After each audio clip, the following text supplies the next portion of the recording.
Watch out. Here comes part 3. And even the other people just saw us, just our stats that are pretty wild.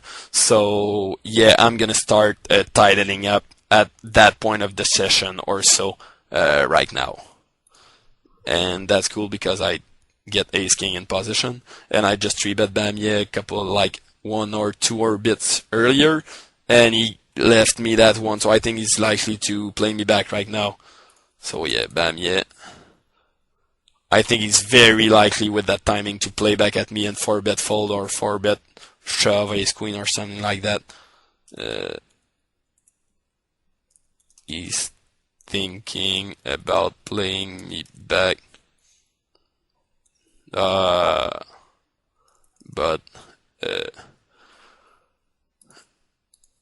decides not to. So next time is probably gonna be his time. Yeah, something like that. So in my mind, next time I'm 3-betting him, he's likely to take a stand with a very, very, very wide range because of what has been going on. And that's not much, guys. That's just 2-3 bets. But I know that he knows me. I know that this guy knows me. I remember playing against him back when I was playing small six. But yeah, like I said, I know that he knows me. So, and I get Dunkley, and I miss against the fish. One day I'm gonna hit against him and stack him. But yeah, so he knows that I'm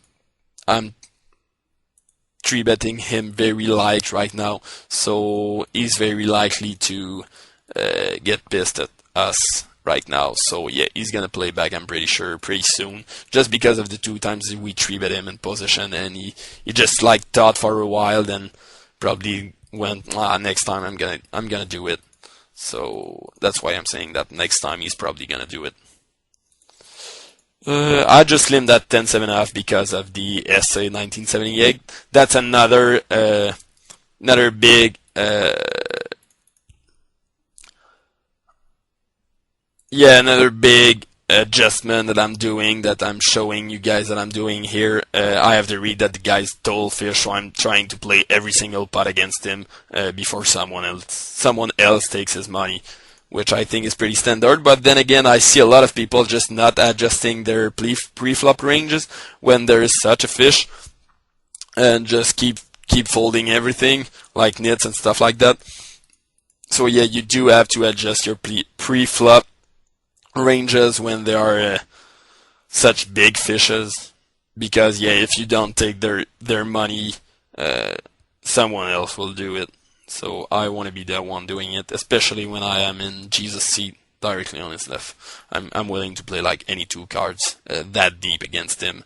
That would be a bit less true if we were only 100 big blinds deep, but 200 big blinds deep, I'm really willing to do that. Here, like I said, I'm starting to slow things down a bit. So that's the kind of spot that I'm gonna be slowing down a bit. Instead of 3-betting, I'm just gonna call out of position and take a flop. Here, a flop 2 over plus a flush draw. I'm leading because I think I'm not only representing a flush draw here. I can represent some type of middle pair as well, and I do like to have other stuff than the actual hand that I have. I do like to be able to represent other stuff than the actual hand that I have. But he's raising me, which kind of sucks.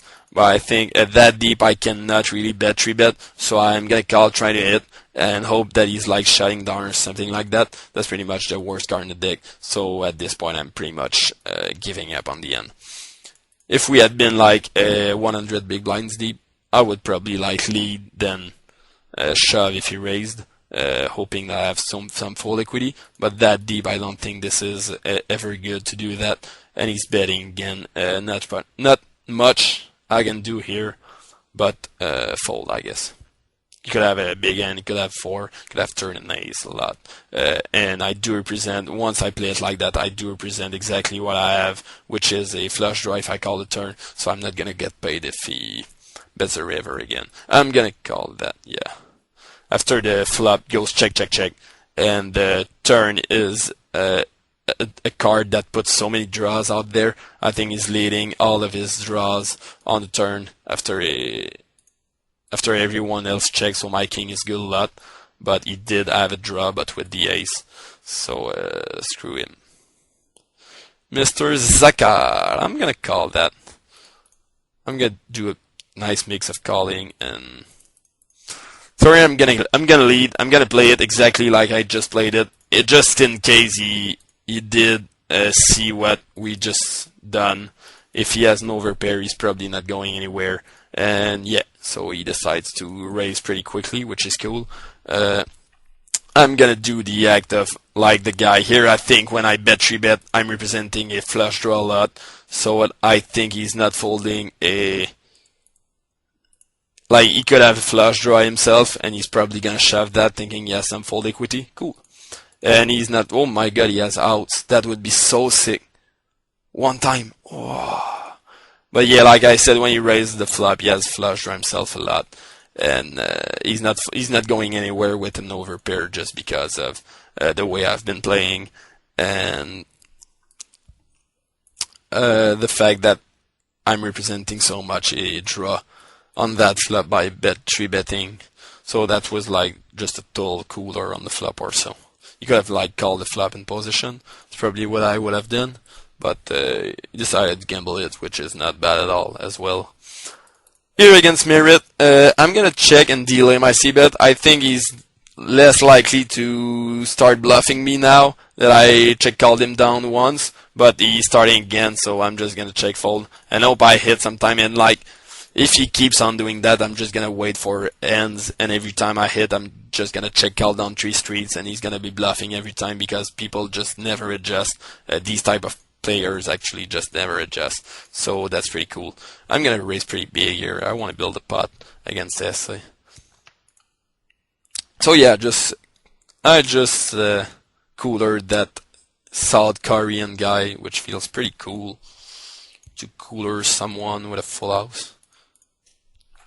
I was so rooting for him though to a straight flush. That would have been super sexy, and I would have wasted like a big bad beat at NL200 instead of the stakes I usually play. Here, for once, I just hit something, so I'm just gonna hope he has anything, and I'm gonna try to take him to Value Town. Anything else than Jack 10 actually. But now that I said that he could have Jack 10, he probably does have Jack 10. Yeah, like I'm gonna call down, and he's gonna have Jack 10 like every time, and that's just gay, but there's not... that's even gayer. There's not much I can do here. We'll see what he does. I could get away on the river from that. But yeah, like I said, he's type of guy who's playing an ace here like it's the nuts. So I do think I have to call the turn, and I don't think he's bluffing. Once again, I think he's shutting down on the river if he doesn't have the jack. Plus, I could hit a full house. So let's just hope that he checks so we could check back. Because he could have some random ace or random 2 pairs himself sometimes. But he probably ended up having the jack. So yeah, the first time we do hit something against the fish, he ends up having something better. So I don't know if that 10 killed us or saved us money. Probably killed us, actually. I was joking about him having jack 10. But, I mean, he was probably playing any ace like that from what we have seen from him. So yeah, it was super good spot when he check raise the flop to just call after that. But it just turned out pretty ugly. And yeah, I did call the turn because I thought that he could still have some kind of ace 10 or like king 10 or king queen or something like that, that he would have checked the river with. Even him, I think, would have checked that river with the 4 straight on the board. Just let me see. That has been going on. Yeah, an hour and 30. That's pretty cool. I'm gonna 3-bet Bamier. Actually, no, I'm not gonna 3-bet him. Just because I just told you like 2 seconds ago that he was very likely to play me back right now. So yeah, 3-betting him would be pretty stupid. So I'm gonna keep myself from doing it for now. Yeah, I'm down. 254, 174, 173. I'm still down a bit. but not much. I'm gonna try to get back at least to even before I quit this multi-part video. Couple of good ends. Yay! SA one time. I could raise more. I could have raised more than that actually because he just never folded pre-flop. I'm just shutting up. Next time I'm just gonna shut up next time, and I'm just like every time I'm telling something right now, exactly the opposite is happening. So okay, I'm just like that was the first time ever he had folded after limping, and it had to be the time I had aces.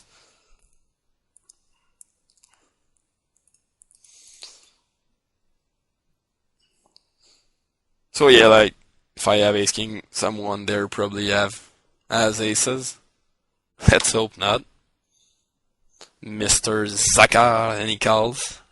Flop 783, pretty nice flop for me. I think in that kind of spot, that's a pretty cool situation for me to three barrel him, make it small, then shove the river. I think he's gonna like that. He's gonna fold jacks and downs very often when I bet flop, bet turn, and shove the river.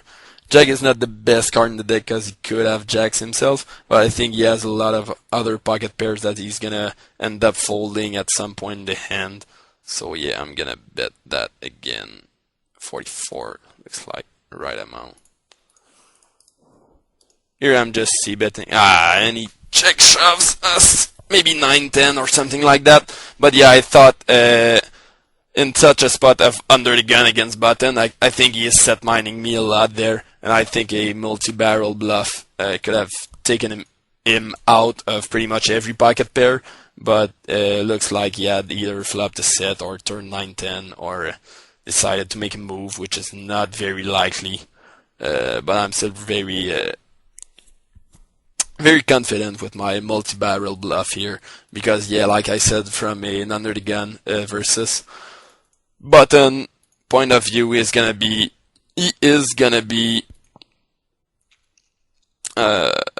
set mining a lot, and I wanted to make him fold all of his pocket pairs that were not sets. Here I'm just trying to check that down against SA. Ace high, is ace high good? He's thinking. Against C-Walk, that's a pretty, and he's over betting, whatever. Pretty interesting flop. When he checks, I think he is giving up a lot because of the texture of the board, so I'm just gonna fire at it. I might, like, against pretty much anyone, I would fire, yeah, he ended up check calling. Against pretty much anyone, I would fire multiple streets here, but with the historic that I have between him, I think he is very likely here to, like, check call me down with something like 9-10 or something like that, like ace-8, ace-9, to just check call me down 3 streets, because he knows that I'm multi-barreling all of my draws, and there are a lot of draws, so I'm just gonna shut down here and lose the hand, like pretty much every time. I could bluff the river, but once again, that is such a good bluff card, and he understands it, and since he expects me to bet all my flush draws on the turn again, I don't think I can make him fold like any pair on that spot. And he did have something like I thought he had when he checked all the flops, something like 9-10, queen-10, like a pair and gut shot. I don't think he was folding that anytime soon. So I do think firing the flop was my best option, because I did not have any showdown value. But after that, given the meta game and the historic that was between us, I think that just shutting down was my best option.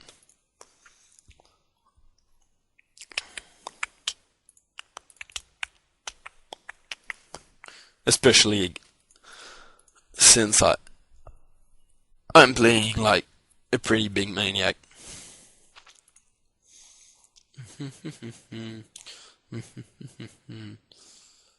Here's the turn.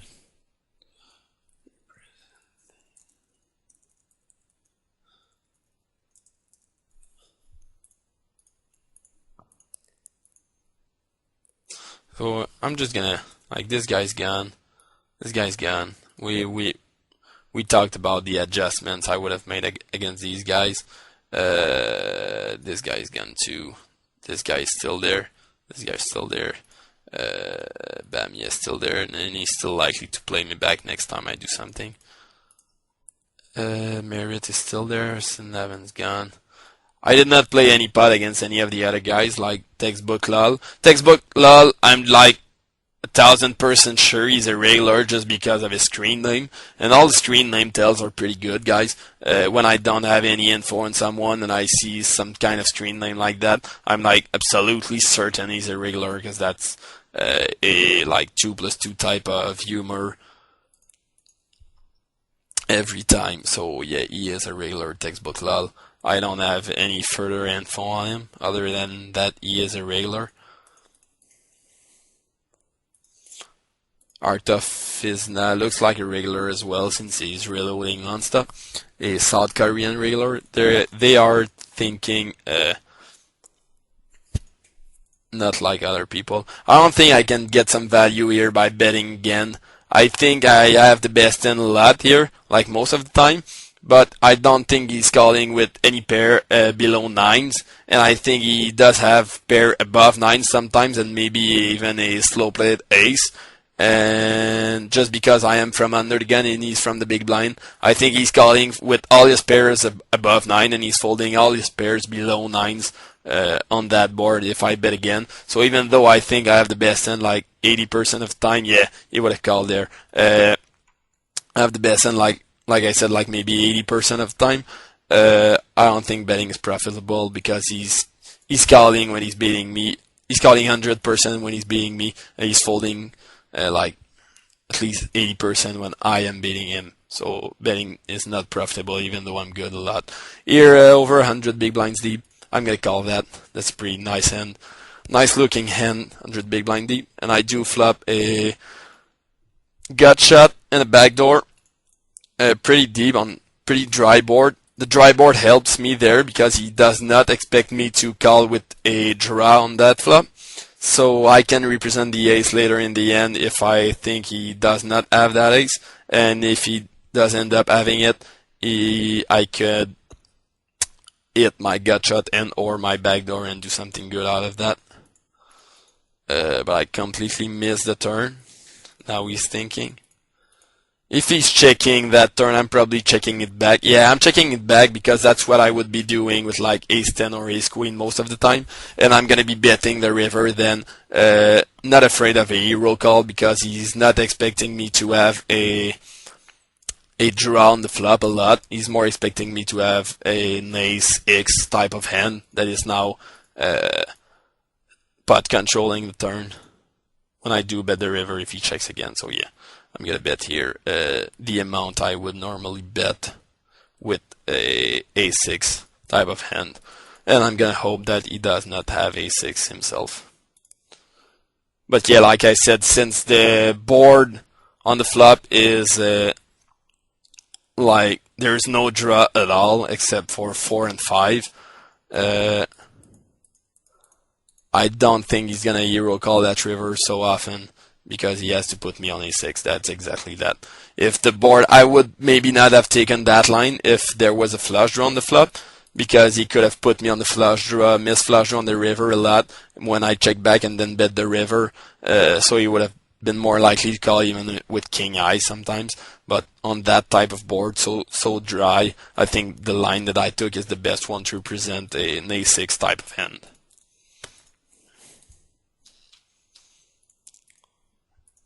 That actually does not tell us anything about Textbook Lol, other than that he is re-raising with something else than a6. But then again, everyone does that from time to time, so not noteworthy there. That guy's gone. He was pretty interesting actually. I'm sad that you pay for my 6 is gone, because he was a pretty interesting guy, but. Because he was playing very a unique style, and I could have made some cool adjustments to that, but I did not have the chance to do it. No spot presented themselves, so bye. Russian Weirdo is still there. Up and Yazzy's gone. Trentwin gone. And Crazy Van is like the biggest net ever. Looks like a regular net actually. And had I known that before, I would have probably folded my ace queen at the beginning of the session.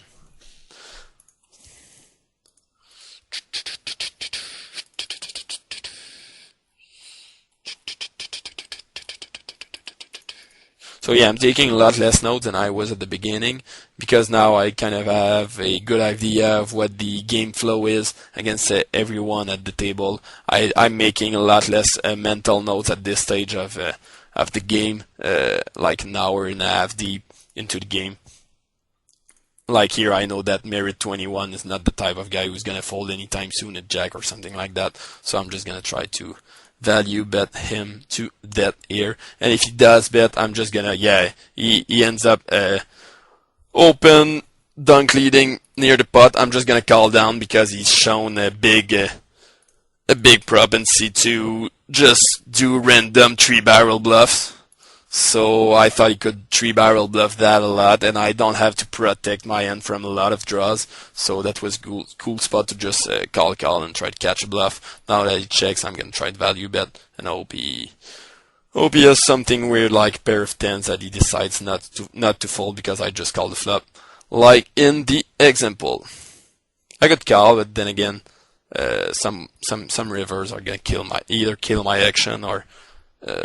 Yeah, exactly. Some kind of weird pair of tens that he decided not to fold. That's why I did not raise the flop, because I have that read on that guy that if I called the flop, he was gonna do something weird sooner or later, and way more likely sooner than later. Almost there, almost even. Yay! Against a lot of other guys, I would have raised that flop with queens, but I think that was a great sign of adjustment on my part, on not raising the flop with queens there against guy who can bluff a lot, and then making him brain fuck. Oh, sorry for that word. Later in the end.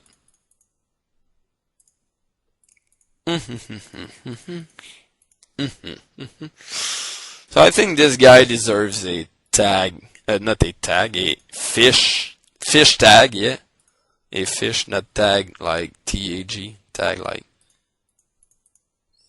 Anyway, you get it. But he deserves the the purple one. Yeah, I got it.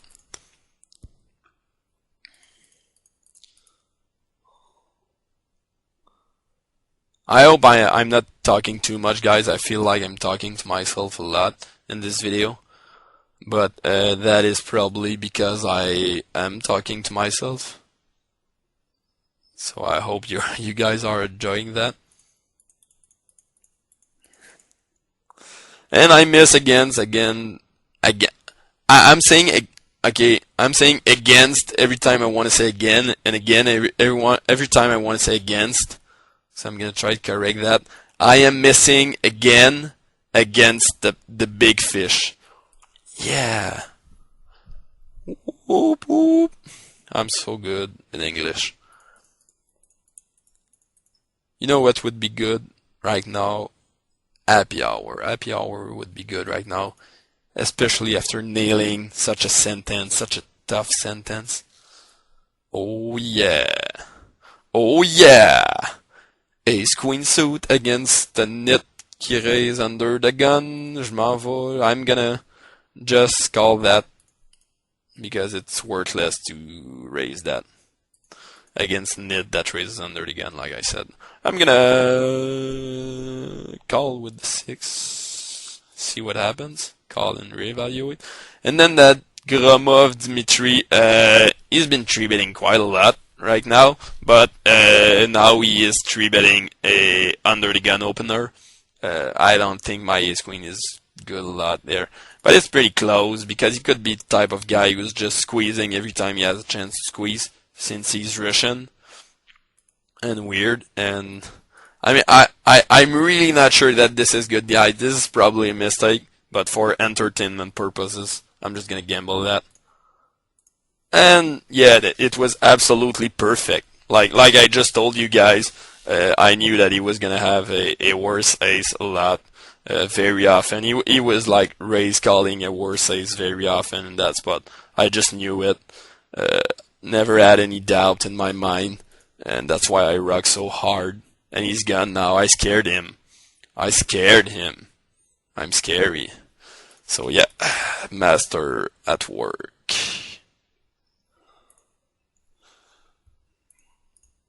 I think that just got me up for the session, which is another good news. And I wanted to make this 2 hour long or so. I mean, pretty close to that. I'm gonna play like 20 more minutes. Hope something else funny happens.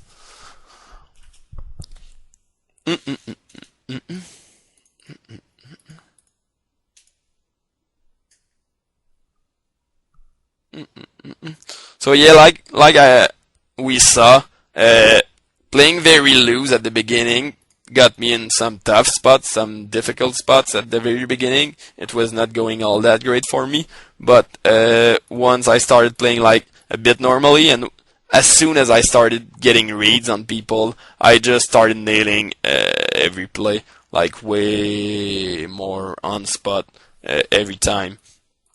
Just because I was starting, like I said, to have reads on people. It's so, like, bottom line is, it is so tough to play without any read and without any meta game, that every single time that you see a new player that is not in your usual game, and or that you enter at a, like, in a new site or at a table of totally unknown players, it is so important to be very, very, very aware of everything at the very beginning, so you get reads as quick as possible, and then you can start using your reads as quick as possible, like I am doing right now. I don't even know why I bet that. I could try to take down the queen eye. I think the queen eye is good a lot, but yeah, apparently it was for value that I bet that flop, and I got suck outed by that big fish. I just can't win a hand against him. So yeah, my next goal right now is to win a hand against SA 1978.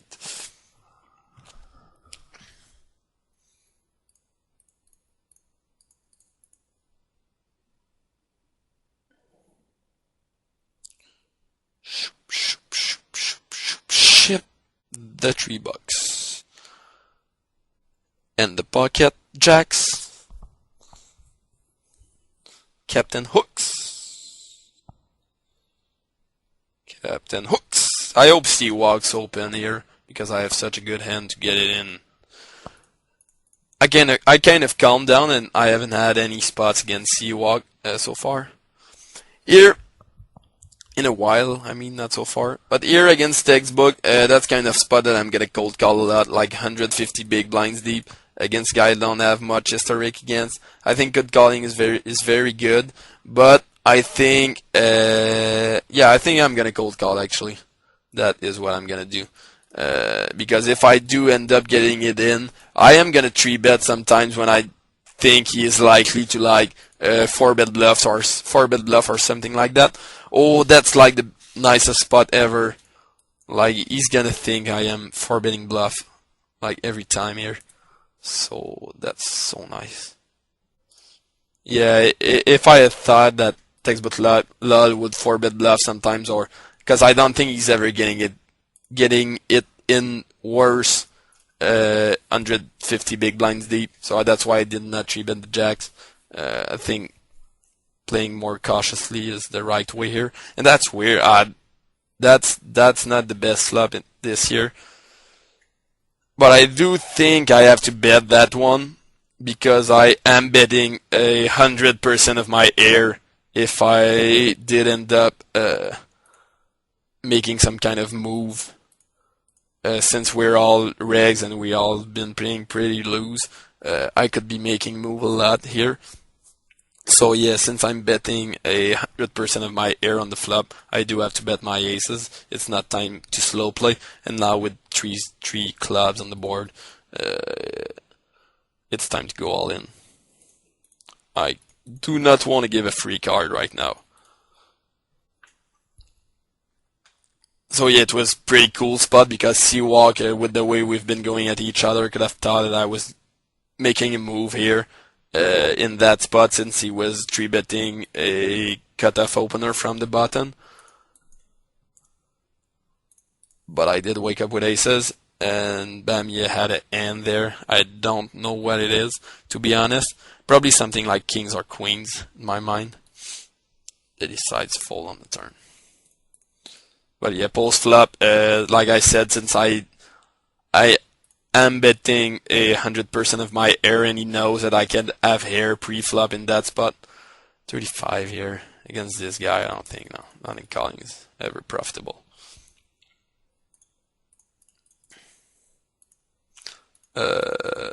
Yeah, like I said, since I could have air and I would be bidding 100% with my air on the flop, I think I do have to bet my aces there. No time to get fancy and slow play, time to get value. And on the turn, it's a pretty easy shove since I really don't want to see another card fall there with the 3 clubs in and like half pot size. Bet left. That was pretty weird from Bamier. I don't know what he had. Like, in my mind, he could have something like ace queen, but then again, he's probably just folding that pre-flop. And something in my mind like queens or kings should have shoved pre-flop actually, just for that situation not to happen. And he knows that he has some good fold equity since I could be making a move a lot there, and I am going to be making a move sometimes. So yeah, he could have should have probably shoved queens or kings, and I'm calling with worse. I'm calling with jacks in that spot since he could have ace king. So yeah, whatever he had, that was pretty weird from his part. Probably not his best play. And yeah, we do have kings against SA in 1978. One time, baby.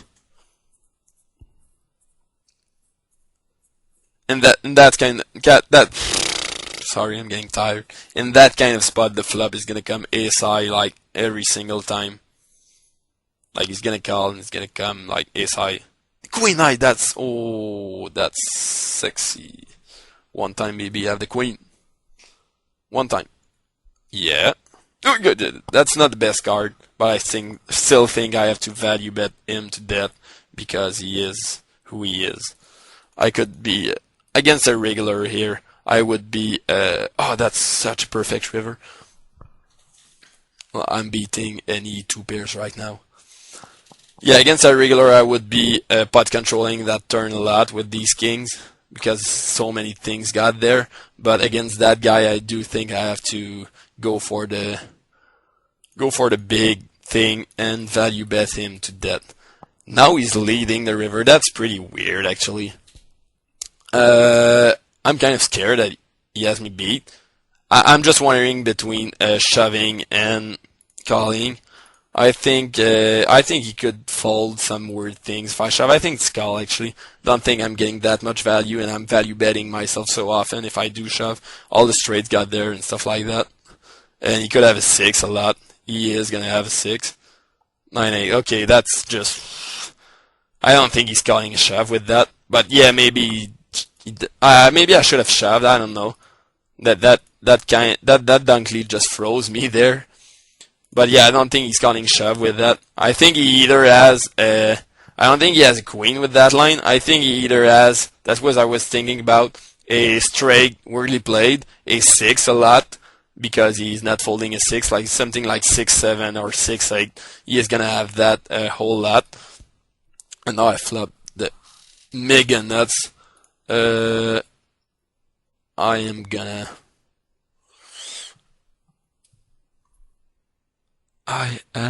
bet that, hoping that C walks. I'm gonna bet that small actually, yeah. Hoping that C walk does something crazy here, and we're pretty deep, and that he decides to and I'm just building a pot. Cool. But yeah, I thought you would have a 6 a lot, some weird played straight, and not the queen, not something you would that I beat that he would bet call. I think if I shove there, he's folding, like something, some weird thing like that that he's turning into a bluff, I guess. I don't even know what he's doing there, but I'm just gonna try to get everyone to value town here. But yeah, I just think calling was my best option. I think it's very close, but I don't think he has a queen a lot. I think he's check call. He's way more likely to check call a queen than to dunk lead call like that weird amount with a queen. But then again, he did it with 8-9. But I think it was more of a bluff in his mind. Since I'm a good guy, I'm gonna leave him like 10 cents, and he's probably gonna be able to buy some food with 10 cents. I'm such a... That's pretty arrogant, but... And he's sitting out, he's not even playing his last 10 cents. So I hope he ends up, like, entering a tournament with that and winning it all. And that's it. That would be fun.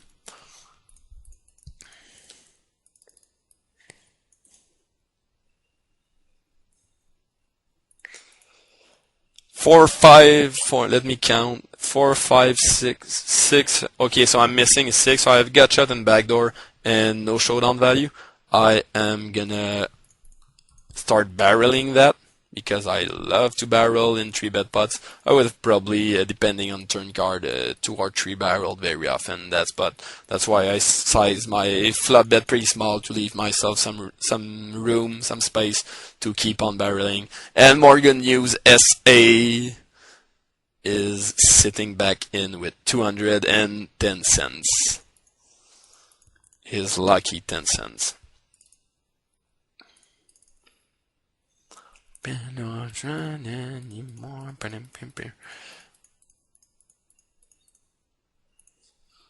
yeah, I don't think I'm gonna be using that notepad anytime soon, since I'm gonna be playing for 10 more minutes or so.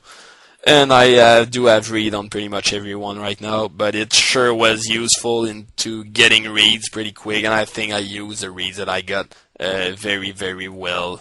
Yep. Pair of trees. Let's hit 3, because I've been flopping the nuts on every end at that table, and no, my bank of nuts is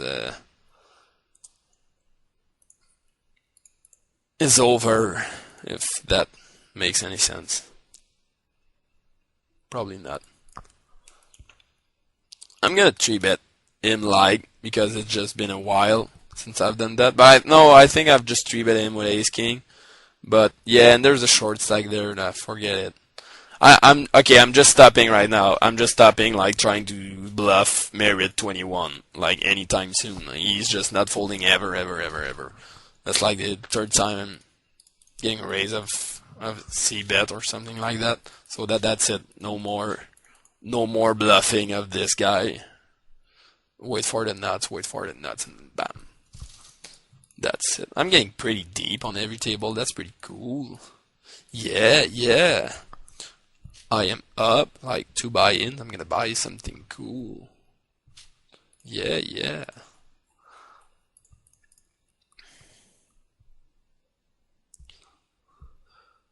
Sorry if I'm sounding weird, but it's 5 a.m. right now. I like to do my videos in the middle of the night because our house is not full of drunk and loud people, and that's about the only time of the day that the house is not full of drunk and loud people.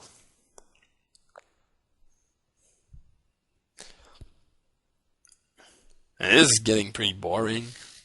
Looks like it's time for me to close the books, but I want to have a 3-part video, so I'm gonna push that another 5 minutes and get that's a misclick 100% of the time in my mind. But I think if I go ahead and 4-bet that, he's gonna know that I'm taking advantage of this misclick. I really do think I don't see him having anything else in a misclick there. So what I'm gonna do is call and try to play the position on his NE2 cards. I think he's gonna be likely to shut down a lot there, since, like I said, it's more probably a misclick. Now, when he checks on that flop, against any two card, I think I can try to show down my king queen eye very profitably, because I don't think he is gonna fold a pair anytime soon, and he ends up leading the turn. I could call that, but I don't think he expects me to fold. Like, okay, that's pretty good right now. I'm gonna fold because I don't think he expects me, after calling like this weird 3-bet, he expects me to fold to just one street, to a bet of like half the pot on one street. I don't think he expects me to fold there. So I don't think this is a bluff often. And if this is a bluff, I expect him that time, since he's pretty like thinking regular, to go ahead and keep on bluffing on the river, since in his mind, from the range that I have, like almost, which is all a lot of like middle pairs and stuff like that, he is not gonna make me fold them to one street only on the turn 1 half pot street. So it is either some thin value with like a6 or some bluff, but the bluffs are gonna keep on betting on the river, because when I call the turn, I'm gonna have a middle pair a lot that I will have to fold on the river. So I think here, since I don't think he is shutting down with his bluffs on the river, that the fold right on the turn is way better. If that was more of a situation, I had like 4 or 5 of these situations earlier in the session where I thought that guy would give up their bluffs on the river, then I would have called there. But since I don't think he's giving up a bluff on the river, that's not a call. That is way more fold, because I expect him to bet the river a lot again. I hope I explained that pretty well, and that you guys got my point. We don't have any more, so save me. Save me.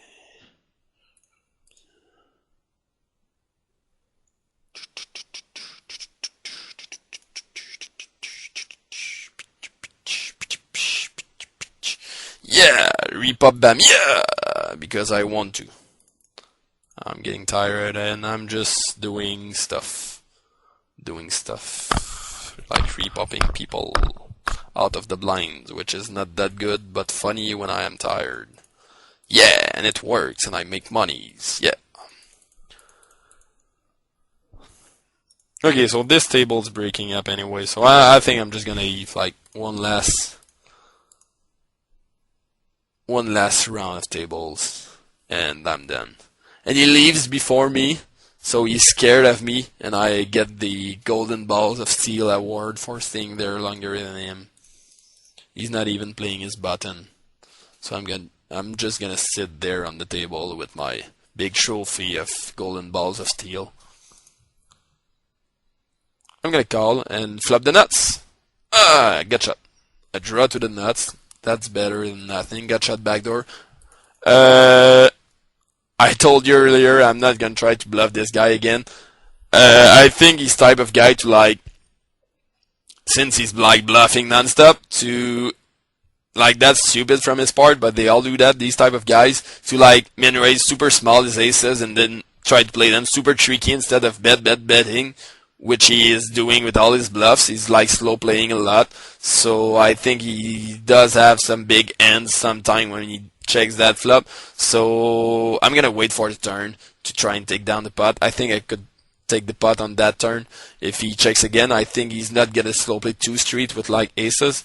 So yeah, I'm gonna bet the turn and probably the river to make him fold his ace queen, his ace king, because I do think he is gonna call with ace queen and ace king and a ton on the turn, but he ends up folding. So yeah, I just thought that with that board, with me having a draw that I don't want to be check raised out of, and with him having some history of being tricky and weird, waiting for the turn here to make my C bet, make my bluff bet actually. I was not the aggressor in the end, but yeah, waiting for the turn to try and take down the pot was by far my best option. Way better than betting the flop, because I could have been check raised a lot. And when he checks two times, I do not expect him to check raise the turn a lot there. So yeah, waiting for the turn is just way better. Last hand, 2-4 suited. I'm gonna play that since it's the last hand. 2-4 suited, and I get a call from Merit once again. I could try to bluff him, but on that board, no. I think he's the type of guy to play every single of his aces, especially in position against me. And I think he's not the type of guy to fold any heart on that board at all. So I'm just gonna check and hope nobody has nothing. But he's probably gonna bet anyway, since he's been betting non-stop. But I can't do anything about that, because even if I'm ahead there, my equity sucks, and like 90% of the turns and river are gonna suck, and I'm out of position, and etc. etc. So I think I'm better to fold right away. And that is what concludes my series of these videos that I did not give a name to yet, but when they will come out, they will have a name. So that's what concludes my insert name video from DrGiggy. So that was Martin Fournier for Blue Fire Poker. Good night, everyone, and good night.